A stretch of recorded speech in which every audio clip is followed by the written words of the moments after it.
Good evening, everyone, and welcome to Live with the Louhs. We're so grateful that you're joining us on this Tuesday, September 3rd.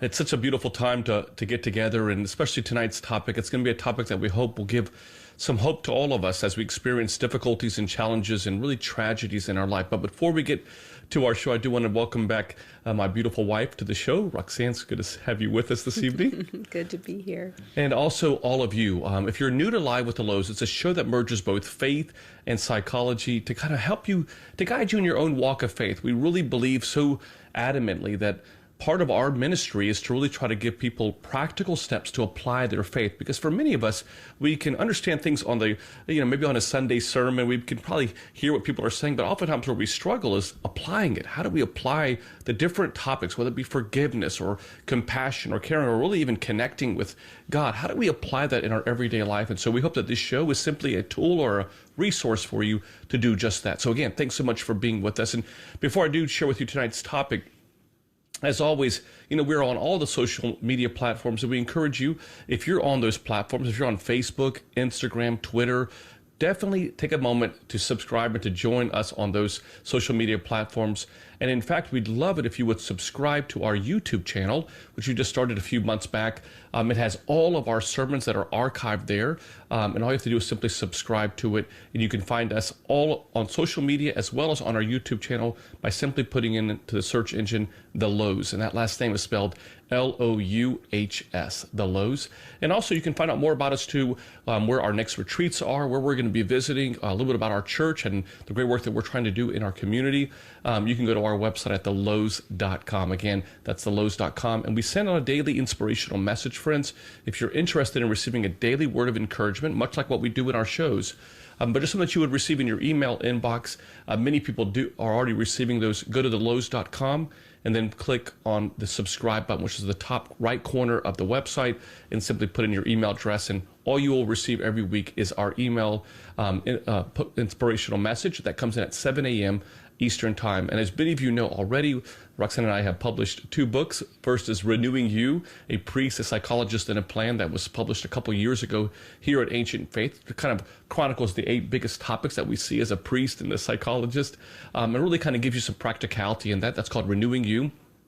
And more recently, a book that I think will be so applicable to tonight's show, it's called 6 Hours, 7 Lessons, How Christ's Light Transcends Our Darkness. And it really chronicles these 7 extraordinary statements that Christ makes when he's in pain, when he's on the cross. And so we chronicle that from both a faith and psychology perspective. So definitely take a look at both of these books. They're both 5-star rated books on Amazon, and hopefully you'll find them beneficial as well. And always, friends, we invite you to call us to join, to share a comment, to ask a question. We'd love to hear from you. You can call us at 1-855-237-2346. That's 1-855-237-2346. Or leave a comment on Ancient Faith, their YouTube page, or on the Louhs Facebook page, where we're simulcasting also broadcasting this show as well. So let's get started. Tonight we want to dedicate this show, this podcast, to a member of our church family. Leo Stevenson was an 11-year-old young boy that was part of our parish and battled leukemia over the last year, and several weeks ago went to be with the Lord. And it was a very difficult and tragic thing that we had in our community, but more importantly for his parents and grandparents and the family. But to be honest with you, you don't have to live long on this earth, friends, to experience a time when things are unpredictable, when tragedy takes place, when, as we're calling this show, when life falls apart. Whether it be in this tragic situation of Leo Stevenson falling asleep in the Lord after his battle with cancer at 11 years old, where we prayed, we believed, and he still didn't get better and did pass. Or maybe it's a young woman that's battling breast cancer. Or maybe we're dealing with some situation where you worked so hard for a promotion only to not get that promotion, or worse yet, you lose your job. Or maybe in a relationship, in a marriage, you found that your spouse has been unfaithful to you. We can all experience times in our life where we have had things where really the earth underneath us, or our heart's been ripped out, where life falls apart. And the reality is that when these happens, it's not a matter of if, but as we talk about this, Roxanne, a lot, it's a matter of when it happens. That so often we're just not prepared. We're not really prepared spiritually, emotionally, and really it impacts us so much in those difficult times. So we thought at the very front part of this show, the early part of this show, was really to spend some time with all of you about what to expect when life falls apart. Not again, not if, but when it does. So Roxanne, let's kind of share with our listeners tonight what they should be expecting. I know obviously there's this, that we talk about this a great deal, but there's obviously this shock that takes place about when these things happen, because we're experiencing a time when just a few hours ago, or perhaps a few days ago, things were okay, and now they're not. You know, I think it's so hard to truly encapsulate everyone's experience. I mean, we are all, members of the human species, but we're all so different. And how we respond and how we cope, just in 20 years working with people, I've found so different just in working with people. But one thing, if I really try to sort of capture some of the sort of stages that people go through in response to suffering, is just that first stage of this intensity of emotion, that all I see is this sort of search for stabilization. How do I stabilize? And that can take some time. The body is in such a rigorous stress response that, we're trying to sleep, but we can't. We're trying to eat, but we don't want to. We're trying to find our daily rhythms again, but we don't want to do them. And the world almost feels as if it's moving so fast around us, but we're like on, like in slow motion, like life has stopped. And there's this sort of exhaustion, but inability to rest, because rest is no longer a calm and sort of peaceful time. It's like an agitated, restlessness. We can't really find our calm. So there's this sort of like stabilization process that I think people go through, of like, how do I just find firm ground and do daily rhythms, that allow me to like stand up straight and, concentrate and respond to other demands. I mean, because interestingly enough, the world doesn't stop around us. Right, so right. We still have demands. We still have jobs. We still have,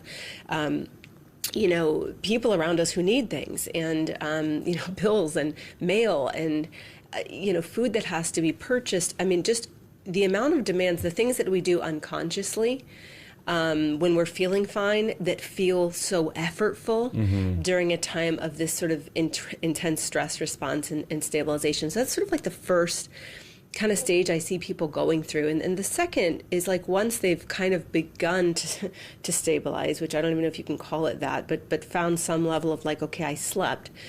Then it's the sort of trying to process what happened. It starts to intrude on our presence, even when we don't want it to. Sometimes, we detach emotionally. Other times we're haunted by it, truly haunted. And that's the best word I can use to describe it. People have a lot of questions, things we don't understand, things that maybe we feel guilty about, things that we wish we would have done differently. And the guilt kind of starts to complicate the grieving process, because it's sort of removing us from sort of the true source of pain. But I also feel like the guilt is a little bit of a defense and protection, because it kind of buffers us against the depth of emotion that we don't really actually want to connect to, because it's too much. So I'm also not a big fan of pushing away any of that guilt, because I think that people intuitively know what they can hold. And if the guilt is safer, then the guilt is safer, right? Than the true, heartache. And then I feel like that processing stage lasts a very long time. I would say that both of those stages are a very long time. And I think too that this idea that you constantly are just trying to find, even in that moments of rest, it kind of, because our minds are not resting. We're so focused in on what has happened that we just kind of keep playing back over and over and over again. What happened? Why didn't things work out? As you were mentioning earlier, I mean, did we do everything that we could have done to resolve this problem? And then you kind of live in these coulda, woulda situations. And at times, I found that, especially in the church world, that sometimes that process that you're talking about takes so much time to do that. And I do want to spend just a little bit of time talking about, how hard it is and the process that people grieve or deal with these stages may vary from person to person. Not everyone goes through those stages at the exact same time, even if you're experiencing the same exact event, that if it's step one, may take for one person longer than it would take for someone else, and recognizing that's okay. That's part of that's part of the process of recognizing not everyone's at the same level. That's right, and I don't think that we can sort of assign stages. These are just sort of observations that kind of watch the collective situation that I see most people really entering, and then there's this sort of like rebuilding of connection that happens where we want to rebuild some semblance of connection. Maybe those are deeper connections. They're not sort of as trivial or simple as before, but I think in the hurting stages and stabilization and processing, sometimes we isolate in response to that pain, in response to our grief, and so we really lose a lot of the connections that were so renewing to our souls, before a trauma of some sort. And so I do think people begin reaching for some semblance of connection, whatever that may look like. And that may not necessarily be with someone. It could be with some things, sadly, too, unfortunately, that sometimes when we withdraw, we find things that will give us company, but it may not be something that would be healthy. I would say a healthy connection as well. Well, I would say those aren't even connections; to be more distractions, right? Sort of escape, and those are terrifying too, because it really inhibits the sort of process that we have to go through. Nobody wants to, but you have to, before you can get to the place of then integrating it all and re-regulating. And that's kind of the final stage. I see people they've integrated it. They've learned to re-regulate. I wouldn't say that they've healed, they're better. They've found a way to adapt because they had to. And that's the process of like how they integrated and made sense of things and found a way to regulate. And that's kind of that final stage of like the rest of their life. They're doing this back and forth, and they may go back into, sometimes they have to stabilize again. Something reminds them, walking into a hospital door suddenly just to get blood work. It's like everything's coming back now, and then they have to process. And so sometimes, we can kind of be taken back through all of those processes, and then we have to kind of, again, rebuild, reintegrate, and re-regulate.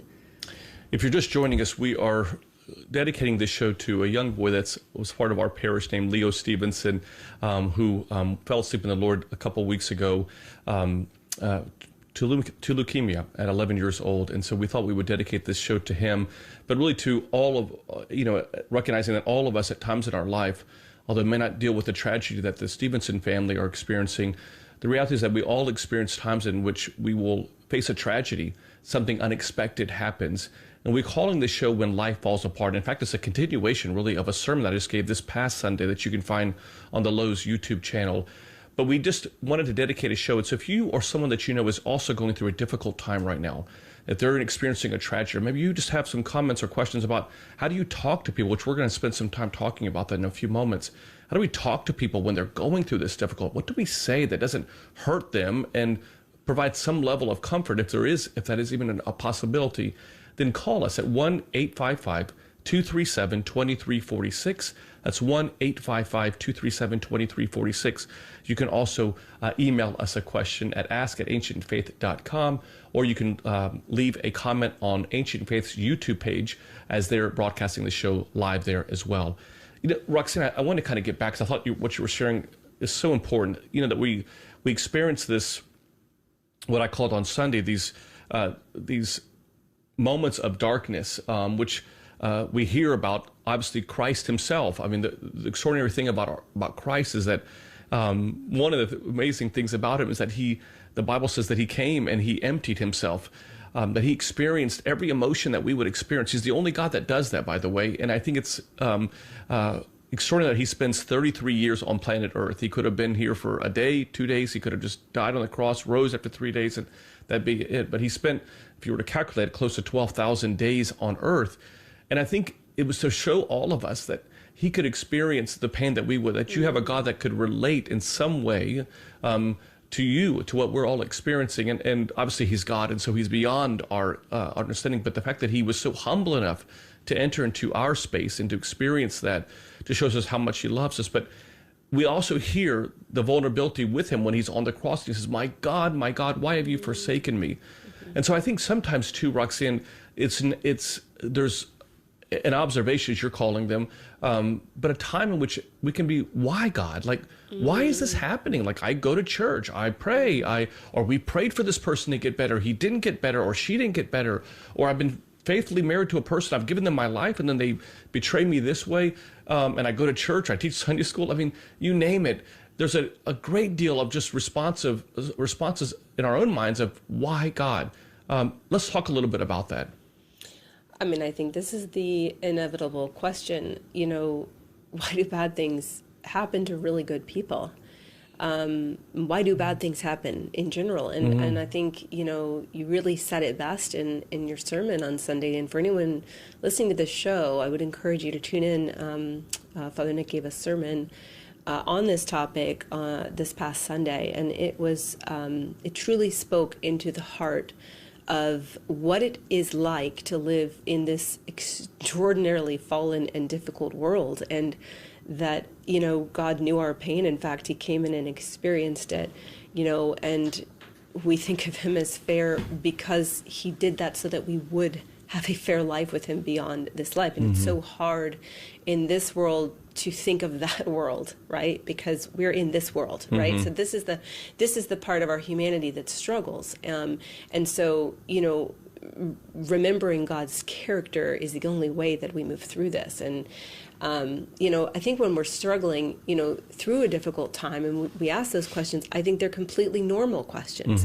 It's basically our way of saying, I don't understand. I don't understand. And I think there's so many things that we will never understand on this side of heaven because we can't. We won't and we can't. And there's no good answers. And so I also believe that we really can't place too many demands on ourselves in those moments. You know, all we can really do is look up and ask God to take over for us and to stop asking ourselves to move on or to feel any differently than we do. I think so often we are pushing ourselves to feel something different or to feel like something, you know, to find a way to make sense of things, you know, and we can't. And the world, you know, around us, as much as they unconsciously, you know, want to help us, unconsciously, you know, tell us things like, you know, it's okay, you know, things are going to get better, or see the silver lining, or try to be positive, or, you know, don't be afraid, or don't be sad. Try to get back to living life. And you know, I tend to believe that God gave us emotions for a reason, so that we could feel, so that we could process, so that we might know we need him.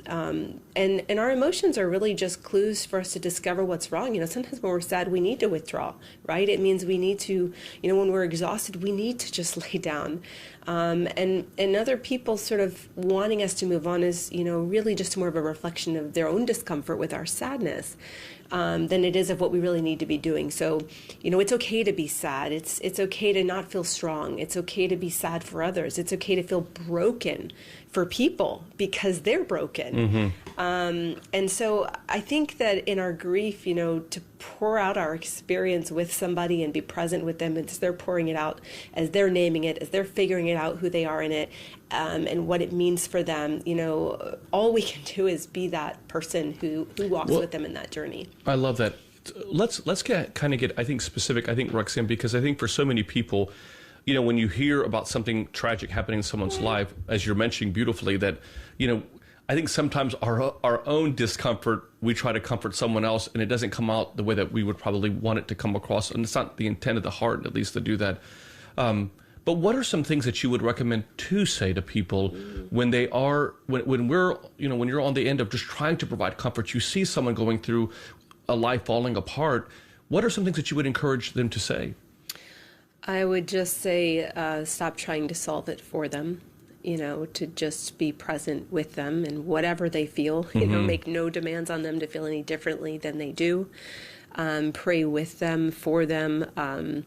You know, sometimes people don't even have the words to articulate their struggle. Just simply being there is so powerful. I found that that's sometimes the best, that provides, I think, a small level of comfort for people that are struggling. It's just simply being there. Because I think we also have to sort of recognize that it's not as easy as we think for people to move on or to feel better. And, we may not technically grasp, people's experience or how hard something actually feels. So as much as we want to encourage with hope that things pass and yes, things get better. And, I really find that kind of places added demands on an already demanding situation, rather than just sort of being there and allowing them to name it and bleed it out. I mean, that's essentially kind of what has to happen. And we can't be afraid of that. I think when people are afraid of that, we unintentionally stop and block somebody from going where they need to go. And so, being able to hold somebody's experience, I would say, is probably the best thing that we can do. And it sounds so simple, but love is felt. It's not always put into words. You're listening to Live with the Louhs, and we are just having a conversation tonight about a topic that I tell people it's the deep end of the pool. I mean, because it's kind of easy sometimes to talk about how great God is when everything's going great in our life. But it's totally different when you're walking through the valley of the shadow of death and you're experiencing a tragedy in your life, or when your life is falling apart. And so the title of this show is called When Life Falls Apart, and it's kind of a continuation of a sermon that I gave this past Sunday that you can find on the Louhs YouTube page, entitled When Life Falls Apart. But if you are someone that if you're going through a difficult time right now, you feel like your life is falling apart, or you're just struggling to find the answers or the words to share with someone that is going through a difficult time, we'd love to be part of a resource for you. So give us a call at 1-855-237-2346. That's 1-855-237-2346. Or feel free to leave a comment on Ancient Faith's YouTube page as they're broadcasting the show, as well as on the Louhs YouTube page. The Louhs Facebook page, as we're also broadcasting it there as well.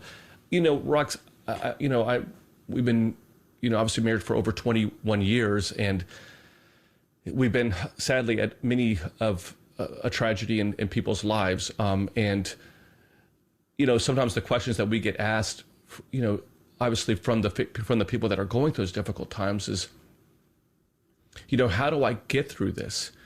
How do I navigate through this situation? And, it's one thing to talk about what we try to say to people that are during that time, which we were just kind of sharing a little bit with all of you. But like, how do people recognize that it's a process, and that there's that you may not ever get through it in the way in which you're thinking that it will look like? In other words, the finish line may not be the actual finish line for you. And then also recognizing that that during this time, how do we be careful if you've just experienced this tragedy? How do you protect yourself from allowing yourself to get too dark or too much in despair, where the sorrow, as the Bible talks about it, where the sorrow is so overwhelming that we almost allow the sorrow to speak in many ways louder than our own faith? It's sort of the line is gray between suffering in relation to an adjustment we didn't want in our life, and depression. When that line crosses, and we're not feeling any better, and the needle is not moving even a hair, and we're isolating, and we're still not sleeping, and this is a year later, and we're in the exact same place, and I think this is why we need a team of people around us to sort of be that accountability, to sort of start asking the questions that help us sort of identify where we're actually at. Because when we isolate and we're just like lost in our pain, we're not always even putting words on it at that point. We're not connecting to life anymore. And so I think the question becomes, what is the suffering doing to us? What is it making me do? What is it keeping me from doing? And this is where the person is sort of called into some level of accountability of okay, where am I at now with this suffering, with this integrating? How do I integrate it? Have I integrated it? Am I integrating it? Or am I completely, shut down and immobilized from life? And this is a subjective, very gray line, because we would expect somebody to be completely shut down and immobilized, as they're in the stabilization and processing mode. They are really shut down, and we would expect that. So you really seeing, a therapist during this time and a priest is really, really important. I think that's so wise, Roxanne, because I think so often we try to battle this or deal with this really on our own. And we're, as you were mentioning, where we oscillate, we ruminate, I mean, you name it, that those processes happen. And I think allowing those seasons to take place and recognizing, as the book of Ecclesiastes talk about, there's a season of sadness, there's a season of sorrow, and especially, in dealing with things that are so tragic, and our life is falling apart, literally, that time that you can, that is required or that is needed, sometimes having someone there to kind of guide you and saying it's okay, or it's not okay. But having that kind of accountability, I think, is so important for all of us to have that. And so, again, we just invite you, if you've got a question or comment, feel free to call us at 1-855-237-2346, or email us a question at ask@ancientfaith.com, or leave a comment on the Ancient Faith YouTube page. Roxanne, this was a question that just came in. Thanks to Amanda. It says, Father bless, we are a homeschooling family. Our youngest child is having brain surgery this year. His medical complexities affect the whole family. Burnout is real. Pray for us, but any advice is appreciated. His name is Alexios, and we'll definitely be praying for Alexios. But what would you share with Amanda, Roxanne? I mean, she's talking about, this is something that is going to be an ongoing thing. There's always new things happening, and we don't really spend too much time about this. But the reality is that, it's one thing when you have something tragic happen all at once and your life falls apart all at once, but for people that are battling, in the case of Leo, but also in this case with Amanda's son, Alexios, where there's something, there's a medical condition that they're constantly working at, for weeks and months. And that burnout, as she's mentioning, is so real. Like, how do we guide them? What would be some things that we would kind of encourage them to kind of do during this season? I mean, I would say, any daily rhythms that were present in your life that would bring some semblance of renewal during regular stress, like one of them, we should try as much as we possibly can to maintain them, to maintain that one thing, as we go through a chronic stressor. Our mind works best when our body, has some of its basics, working. When we sort of enter that very emotional part of our brain and things start shutting down and the stress response gets really big, we concentrate less, so it's harder to make wise decisions. It's really hard to know how to support someone in really crucial, medical times. I mean, and so, it may sound crazy to go take a walk, but that's probably exactly what I would do every day, is just take a walk. There's some interesting, research that's really come out with, many people have sort of heard of the eye movement desensitization, that people go through for trauma therapy. And it's sort of this process by which we sort of talk about, things that have been traumatic as our eyes are sort of moving back and forth, bilaterally. And interestingly, what we've found is that it's the same process. Our eyes are doing the exact same thing when we just go for a walk, that our eyes actually have to move back and forth in the exact same way as we walk, which it sort of mobilizes emotion while immobilizing the fight and or flight response that our amygdala has. And so it's sort of, it inhibits that process while we feel, while we process. And so, again, like God's design of our bodies is so brilliant that we've been given something as simple as walking. I mean, in fact, this is how the woman who came up with the EMDR discovered it. She was walking in the forest, and she found it was easier to process trauma, traumatic things. And so she wanted to bring it to the office, and this is why we have the eye movement piece now that we do in the office. But one could just go for a walk and try to work through and process and allow, release the hurt, release the pain, release the stress, release the fear. I think in situations like that, there's so much fear. We have no guarantee of how things are going to go. We don't know what we don't know. And so I would trust that small steps lead to big steps when it comes to taking care of ourselves and getting through hardship. And we adapt only by the strength of the Holy Spirit and kind of doing these sort of things for our body. So I would say one thing, whatever that is for you, whether it be walking or, taking a 20-minute nap or whatever it is. But the body really needs some level of protection from the stress response that shuts us down. And then it makes it harder on us to care for the person who needs our care. And even staying in community, I think it's so important as well, even during this. I mean, I know sometimes, especially when people go through difficulties and challenges or tragedies, if it's happened within the church setting, in other words, if a loved one has passed away, or you have something as a relationship that's broken up, sometimes it's very hard to actually go back to church or to the same place that you were at.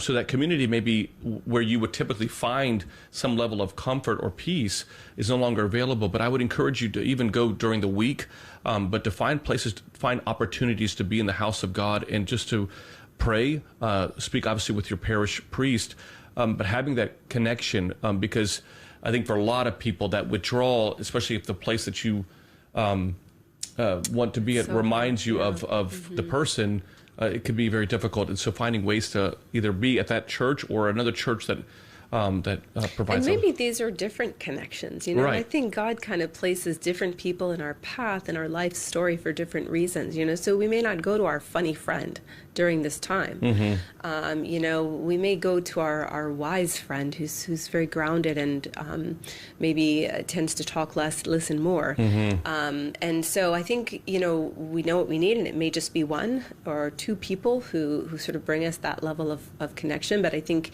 unknowingly, sometimes we block love and support during that time from the people that God's placed on our journey because we are too inundated with our situation. And, so even if it's a phone call, I think sometimes we don't reach out, and it just becomes us trying to will ourselves to manage it all on our own and get through it. But when it's a chronic stress, those tactics don't work. Those are only for short-term acute stressors where we can put our head down and go without all and of that's our why needs met. and that's why we talk about this a lot, Roxanne, on the show. But it's so important for us to have friends that really we can lean on, because sometimes, as the old adage goes, you kind of get to know your friends when you go through a tragedy, who your real friends are, as we oftentimes say.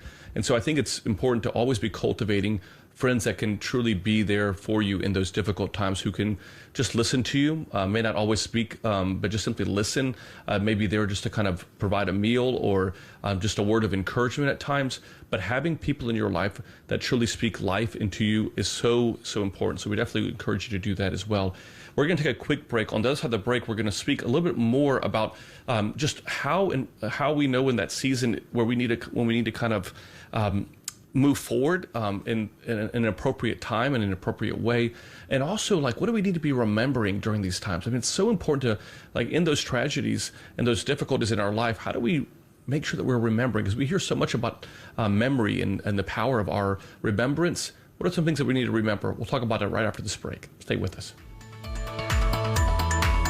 Live with the Louhs with Father Nick and Dr. Roxanne will be back in a moment. Give them a call at 855-237-2346. That's 855-AF-RADIO. They would love to hear from you.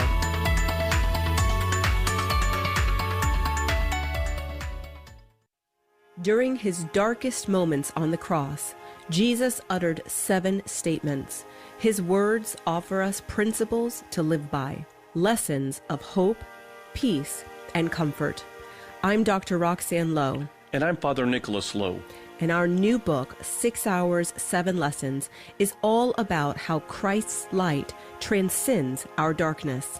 Christ's final words have the power to bring us into the light of his love and protection, providing wisdom and direction to follow when we face our own dark seasons. Get your copy today by going to store.ancientfaith.com. That's store.ancientfaith.com.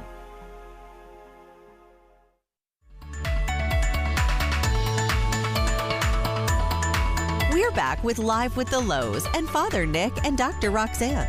Do you have a question for the Louhs? Call in now at 855-237-2346. That's 855-AF-RADIO. Here once again is Father Nick and Dr. Roxanne. Well, welcome back, everyone, to Live with the Louhs. So grateful that you're joining us. We love having you with us on this Tuesday, September 3rd. And tonight we're talking about a dear young man that's in our community, Leo Stevenson, who went to be with the Lord this past week. He passed away from cancer at 11 years old. And we want to dedicate this show to him and to his family as well. And we're really spending an entire show talking about when life falls apart. That I hate to say this to you all, but, in life, we're either going to be either coming out of a tragedy right now or about ready to go into a tragedy, or maybe you're just you're in one right now. The reality is that we all face that and we all experience that. And so we wanted to dedicate a show that really kind of gave you some tools, maybe a little of an anchor that you could have when those storms of life hit us and hit us so hard that oftentimes they just take us off of our feet, and that we don't know where we're at, where we're lost, where we're feeling despair and just defeated and dark in our own life. So if you're one of these people that are maybe going through a difficult time right now, or maybe just have questions about, how do you help someone who is going through a difficult time, feel free to call us at 1-855-237-2346. That's 1-855-237-2346. Or feel free to email me at ask@ancientfaith.com. That's ask@ancientfaith.com. You can also leave a comment on the YouTube page of Ancient Faith or on the Louhs Facebook page as we're broadcasting there. And if you haven't subscribed to our Facebook page, the Louhs Facebook page, do so definitely right now. This is a continuation, by the way, of a sermon that we gave this past Sunday that you can find on the Louhs YouTube page called When Life Falls Apart. So, Roxanne, I think before the break, we were talking so much about, what we can expect to experience. And again, these are things that people can experience different things. Sometimes they can stay in a certain, stage or a certain season longer than someone else who may be going through the same exact story, and recognizing that healing and mourning can impact people at different levels and at different ways. But I wanted to shift a little bit to the second half of the show to really kind of share with some people just some hope, just some not only unrealistic hope, but really realistic hope that they can have, because I think for so often that darkness of the sadness that you're going through can sometimes speak so much greater than what Christ did on the cross for us. And I want to speak a little bit about that and how important that is. So, one of the things I would like to ask is, when you are meeting with your clients, and they're dealing with a tragedy like this, what is so important for you to remind them of during this time? Gosh, I don't really know that I remind them of anything. I think the focus is being present in their suffering, in whatever place they're in. It's often that people are coming in saying things that they're not saying anywhere else, because sometimes it's hard to put words on some of the things that we're actually thinking. We try to shield people from that. Or we worry that if we share what we're feeling, that then we're burdening the person who's with us, because maybe they already feel something, that then they're going to worry about us. Or, so I find that there's just a lot of censoring that people do, from their children, from a partner, from their parents, from whomever it is. They don't want to worry their family members. And also they're very aware that what they say, bleeds emotion into someone else who loves them. And so, sometimes I think it's the presence of connecting to somebody in their deepest moment without making any demands of them to be any different than they are. And I'm not really giving, they're not ready, actually. I guess that's what I would say, is they're not really ready for anything past that. That sort of stabilization and processing piece goes on for a long time, and I think that people tend to think it doesn't. Yeah, but how would you recommend, though, guiding them during that? How do you tend to do that? I know obviously you're basing it on their responses and what they're kind of going through, but just kind of educate us as to how that process takes place, so that people, maybe someone who's listening tonight, maybe going through a difficult time and wondering, do I need to get therapy? Well, what would that look like? I think, beyond the sort of really active listening and making room for those emotions, it's asking questions that allow somebody to tell their story, and asking questions that allow them to deepen their experience in that story. the parts that they're not drawing near to. And I will tell you that when we say things out loud, it's different than when we think it. It's different than when we feel it. We then can hear ourselves. We start to process it in a way that we are not doing when we're just feeling it. Okay, so the experience of emotion is really different than the labeling of it. Once we label it, we move it to a different part of our brain where we can start to process. Just feeling it and letting an emotion take over, we're not really processing it. We're just immobilized by it, and we're having the stress response of it. So it's very different. And so that's sort of the goal in the beginning, is just getting someone to tell their story and their experience in that story, and to validate and align with them in whatever it is that their experience was, because everyone's experience is so uniquely different. Right. I mean, I can never assume that the way I would have experienced that is how someone else is experiencing it. It's tremendous how people make sense of things and what they're telling themselves. And after it's out and the feelings die down a little bit and the body is kind of a little bit more relaxed, you can kind of get in there and start to help them take some small steps. Usually I'm encouraging to do the next best thing, the next right thing, whether that be actually getting up out of the bed tomorrow or calling that source of support that they know that person honors exactly where they're at, listening without making demands or judgment, encouraging them to get out and go for a walk. I do believe in the power of a walk outside, to even just get your mail, maybe linger a little bit longer. Sometimes prayer happens in that space, and to even begin reading some level of material that helps you process. So a devotional that reflects the reality of trials rather than an unrealistic or over-idealized feeling in life that they can't actually connect to, that just further alienates them in their struggle.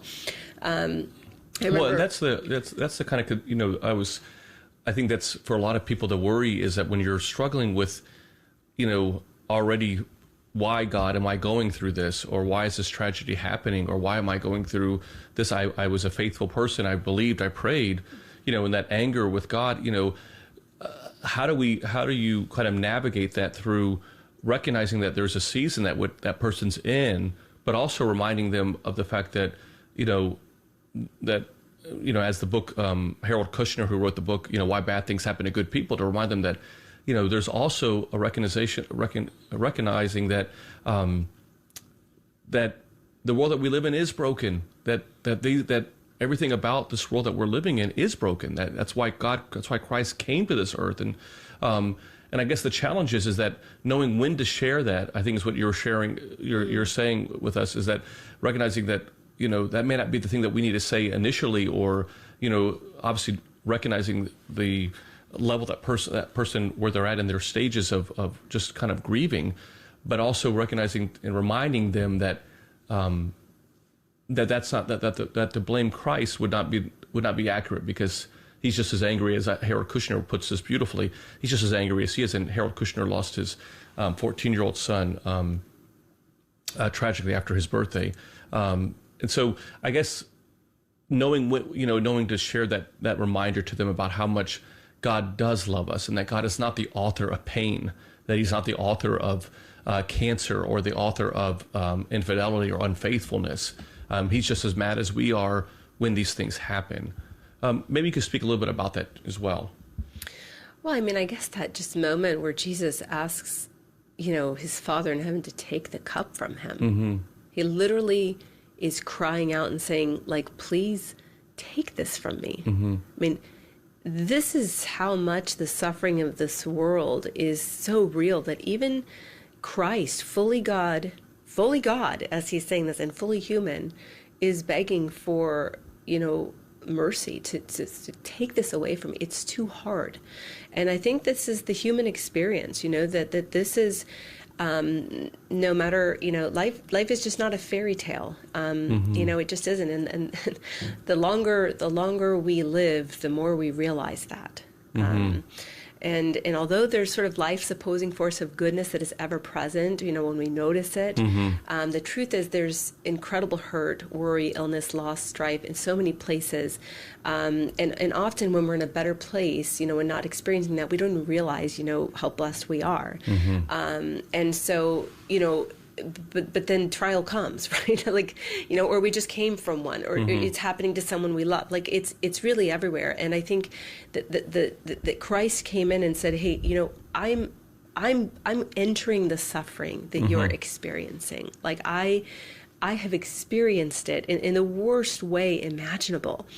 And the Virgin Mother watching, her son. I mean, again, can we pray for her to intercede with Christ, to hear us and to be with us, because again, the strength that it took. I mean, Christ died when he heard about Lazarus, right? I mean, Christ cried. Like there is pain, and our Lord, the only God I know about that's come into the world and experienced our suffering, knows us in our broken. And the Bible tells us he's closest to those who are broken and crushed in spirit. He's closest to those who are broken and crushed in spirit. So, I think we trust in his character, and we wait on his presence to give us the strength that we're going to need in this world, because we really can't do it by ourselves. Right. We really can't do it by ourselves. Well, and I think that's the key. I mean, on so many levels, is we can't do it by ourselves. When in the suffering, in the mourning, in the sadness, we need to have that person or people around us, and obviously we need to have our Savior in our life. And again, we recognize that different people mourn differently. Sometimes when that happens, when we experience, as we've oftentimes called on the show, a 9/11 season, or for some people that are going through tragedies, it could be the rest of their life on this earth, that there's a hole in their heart that will never be filled until they're in the kingdom of heaven. But recognizing that we worship a God who entered into the pain of the world that we're in, because he is love. I love, we were at a funeral today earlier, and I was sharing with at the funeral that what St. Basil the Great says, that he says, basically in summary of this, he says that it would be easier to put the entire ocean into a cup, an empty cup, than to comprehend how much God loves us. And how St. Paul, using the pen of Christ, says that absolutely nothing can separate us from the love of God, not even death itself. And so it's just one of these things that we just recognize that God is the author of love. We say in our divine liturgy that every good and perfect gift comes from you, O Lord, the Father of lights.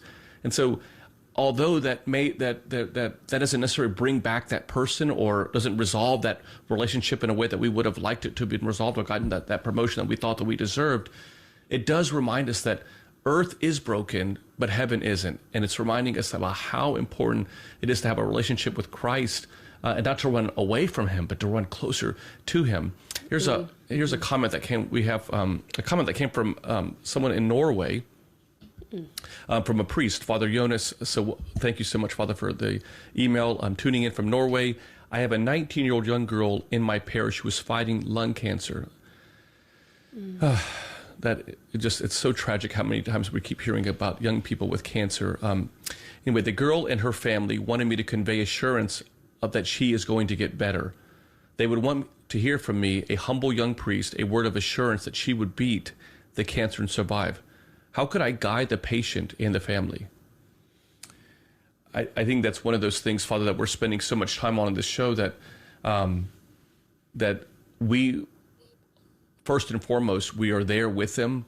We're praying with them, that we recognize that our limitations as clergy and as priests are to pray with them, to do all that we can to avail all of the that the church offers to them, but recognizing that we live in a world that's broken, and that someone that's going to leave church on a Sunday morning somewhere in the country or in our world is going to come home and get into an automobile accident. That I think it's 3,000 children every day are diagnosed with cancer. 20,000 people die every day of starvation. I mean, that we live in a world that's totally broken, and because it's broken, as I was sharing on Sunday in my sermon, someone had asked me once, why do bad things happen to good people? And I was saying that the earth is broken. It's just everything about us is broken. We're broken. The politics are broken.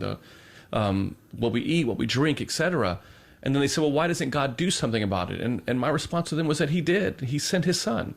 He sent his son to save us, to heal the brokenness of it. So although we pray and we surrender, because prayer is surrendering ultimately, it's not telling God what we want. He already knows what we want. It would be dismissing what, almost like dismissing his ability to know who we are, his children. He knows what we want, but ultimately surrendering our will to his will, and doing all that we can as a church to provide support for the family during that difficult time would be definitely one of the things I would encourage you to do during that time. And obviously walking them through that. I think sometimes just letting them know that you're there, phone calls, if you can every day, or ways of just simply texting them every day. Let them know that I'm just praying for you. I'm praying for the doctors, the nurses. I want to stay connected to you through this process. I think I have found to be extraordinarily beneficial to me, to feel like I'm serving as the shepherd of my community, but also more important to them. And I think the prayer, given to us for protection, I love when the psalmist David, cries out, "Hear my cry, O God, attend to my prayer. Yes, that's so powerful. From the end of the earth I will cry out to you. When my heart is overwhelmed, lead me to the rock that is higher than I." And this is the prayer, that speaks to us for protection, right? And in fact, King David was saying, God, I cannot do this on my own. Like, I need to be under the shelter of your wings.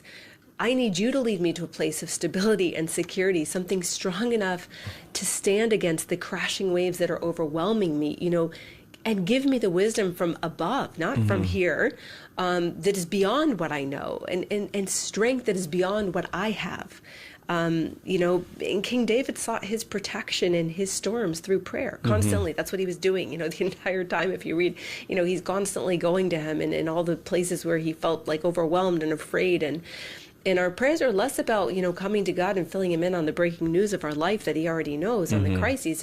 It's more about, reminding us that he exists, taking a moment where we're not alone, and then we have someone who loves us. We have someone who will walk with us and who will give us extraordinary strength for things that that are too extraordinary for us to handle.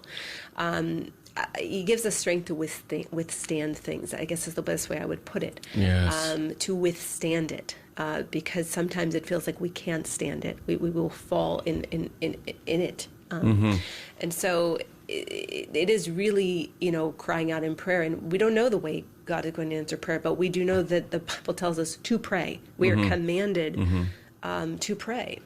And, I think, too, it's recognizing that, again, like we talked about this, again, on Sunday at the sermon, is the earth itself, we have to stop putting all of our eggs in this one basket. I mean, and I know it's so easy to say that, and I don't say that in any type of flippant way, but it's just reminding us that we are going to be constantly disappointed. When we look at the world itself, the suffering that a mother is suffering here with her child no longer with us, or in this case, as Father was sharing about a 19-year-old girl battling cancer and the scariness of what that looks like. I mean, the word cancer alone makes everyone just, their knees start to quiver. I mean, but recognizing that, okay, I don't know what the future holds, but I do know my future and who holds it. In other words, I don't know what the future holds for me, but I know who holds my future, and reminding myself that, okay, look, I got to keep my eyes on heaven and utilizing the time that I have on this earth to honor the people that have spoken life to me, to utilize the pain that I'm going through to try to help maybe someone else, to use it as a purpose to help someone else going through a difficult time, because God knows that the pain that we've experienced, we don't want it to simply die with us. We actually allow the legacy of those people that have touched our lives to live on when we're doing something good that reminds, and when people say, hey, why are you doing such a great thing? It's because I can say, hey, listen, I had this family member, or I went through this in my life, and I was able to kind of do this. And the Bible talks about that. It says that since God comes to us and comforts us through the resurrection, therefore let us then comfort others who are going through their difficulties, through their pain. And so I challenge you as well that although going through the season, going through the pain is part of the grieving process, whatever you're going through, whenever life falls apart, and whatever the story that you put into that blank space, but reminding yourself that, okay, let me remember who God is. Like, God is great. He's a God of love. He's a God that entered my space, this unfairness, this broken world, so that I don't have to live a life after this life in a broken world, where I go to a place where there's no sickness, no suffering, and no sadness. And let me use that pain that I'm going through. I think, Roxanne, we were talking about this so importantly, to transition people that in time, again, to do something that makes the person, utilizes that energy that they were using for sadness to be productive with it. Well, and I would say that that's, super powerful. When you talk about the sort of last stage of reintegrating and re-regulating, this is when I find people do something beautiful with it, whatever it is. And if you look at really anything beautiful in the world, any movement that's beautiful in the world, if you look far beneath it, you find something horrifying. Right, some pain. That provoked it. Yes. And so, and we don't know what that's going to be, and we shouldn't make demands on ourselves to sort of, initiate anything like that. But there's sort of a metamorphosis that happens, through this, and people, this is usually part of the reintegrating, how I found a way to integrate this in and feel as though I've sought some meaning in it. And this is a lifelong journey, for people. I just strongly encourage all of you as listeners, though, to not forget to show hospitality to strangers, as we hear in Hebrews 13:12. For by doing so, people have shown hospitality to angels without knowing it. The reality is we are called to minister to each other in life-giving ways, and we can't. Like God came into this world when he saw pain. He did that for us, but he also made us. And showed us his image, what it looks like to love, to truly love in an unconditional sense without demands on people. And he's always at work in our lives bestowing help and healing to us. But I think, too often we forget to do that for people. And sometimes when we cross each other's path, suddenly a struggle is made just like a teeny bit easier. Or we might feel less alone or more understood, or we find some breath of comfort, like a moment where we breathed easier, or experienced like a moment of gratitude, or we laughed at something, or heard words we didn't know we needed to hear, right? In a moment where we felt completely broken. And it is in those moments where we do feel God's presence, right? And it happens through the presence of each other, right? So that sense of community, I just would say, if you know somebody, walking through a difficult time, this is something, we can't forget our role in being God's, arms, feet, eyes, and heart on this earth. Absolutely. And, in our closing moments, Roxanne, I just wanted to share with our listeners just how important it is to, when you are going through those difficult things, seasons in your life, to reach out. Make sure that I know initially there's going to be a desire to kind of want to withdraw, and that's typical. But allow yourself to have people, and as we mentioned earlier on the show, that you can just simply open up to, because sometimes even within a family, when when it's hard for you to sometimes we see this, actually we hear about this with children, that children sometimes are unable to kind of share what they're going through when the family is experiencing a season when the life falls apart. Yes. Having them being able to feel like you as an adult are a safe place to go and talk to, or at least creating avenues for them to express themselves is so important, because everyone kind of goes in withdrawals, and sometimes because we don't want to create more stress, we want to kind of in some ways move on or not discuss those topics with that person. We never allow really the safe space for the other people in the house to really open up about what they're going through, because they don't want to put any more pressure on you. I don't know if, Roxanne, if you've got any comments about that in the last. Oh, I mean, I've watched so many families, unfortunately in this space where they, it feels like we're protecting each other by not bringing it up. But we're already, everyone's already thinking about it, and so, putting words on things, I feel like, is the only way. And it removes the anxiety of what not to say, or how not to, how do we walk around this, issue? We can't. And some families do a beautiful job of that. They're just, by their inherent design, better able to sort of make room for things. And it kind of depends on how you were raised. If you were raised in a family where you opened up, and you could open up, and not everybody was. And so I think if you weren't, that's something to be mindful of, because it's so important for families who are coping, in that space, that there is room for everyone to feel big. Feel big. Yeah, no, I love that. And just we leave you just with a thought, and hopefully just a little anchor in your own life, and that reminding yourself that when Christ died, he didn't just die and that was it. I mean, he rose after 3 days, and as I mentioned on Sunday in our sermon, that 500 people plus saw Jesus resurrected. He appears countless times over the next 40 days, and some studies found that almost 100,000 Christians would die in the first couple of hundred years of Christianity, when it was illegal to be a Christian. And I oftentimes ask people, why would Peter, leave his wife to be crucified the way he was killed, or why all those 100,000 Christians would die? Because they didn't know that the Roman Empire was going to end. They had no idea that there was going to be an end to this empire. And they all died because professing their faith, because I would argue that it's because they knew that heaven changed everything, that Christ rose, and because of that, heaven is a reality. And let us just kind of always remember that earth is going to be broken, but heaven restores all of us. Our prayer, we're against the timing of our show, but our prayer is that with those of you that are going through a difficult time, our prayer is that God strengthens you. Allow this season to go through this season, but recognize that you're not alone, that you got people that love you and that are caring for you, and that you have a church that is speaking for you as well. Thank you to Matushka Trudy for producing tonight's show. Roxanne, it's always great to have you on the show with us. And I also want to let all of you know that next Tuesday we have a special Live with the Louhs. In some ways, this conversation continues, but we're speaking with 3 priest wives. We call them Matushkas or presbyteras, depending on the jurisdiction that they're in, all of whom their husbands passed away way, way, way too early. And oftentimes in these moments, when a priest dies while serving a parish, so much of the emphasis is on the priest or the church. Like, how's the church going to navigate that? But very little do we actually spend time talking about the priest's wife. Where does she go? How does she worship at a church where her husband is at? How does she navigate through life when life is falling apart with her family?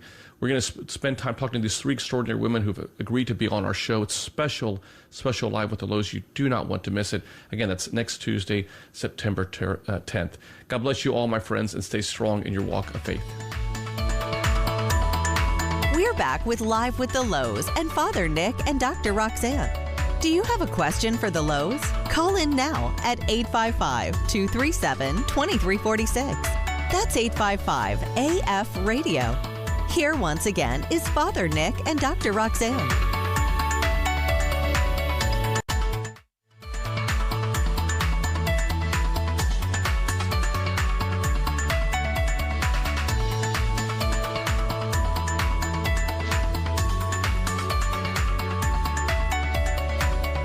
Father Nick and Dr. Roxanne are the authors of their books Renewing You, A Priest, a Psychologist, and a Plan, and 6 Hours, 7 Lessons, How Christ's Light Transcends Our Darkness, which can be purchased at store.ancientfaith.com.